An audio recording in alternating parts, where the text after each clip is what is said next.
Hello everybody, welcome back. Today as well we have got you another video. In this video I'll show you how you can remove archive box from top of WhatsApp. But before that, please do make sure to like our video, subscribe our channel, and yes, without any further delay, let's get into it. For that, first of all, access your WhatsApp app.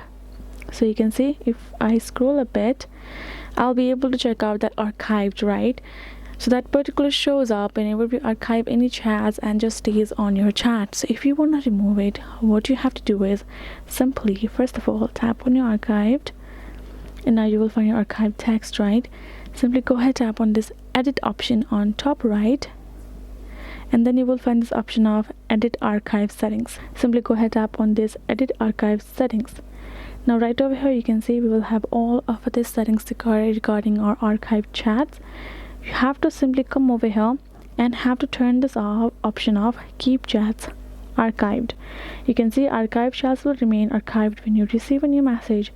It will simply still be archived whenever we receive messages, and you're good to go. That's what you have to do, and you have to go back and that box is removed from your chat section and you're good to go. So that is how you can do it. You can see that archive is just not available right over there, and that is it. So that is how you can do it. Hope this video was helpful to y'all. Thank you so much for watching, and yes, I'll see you guys in our next video.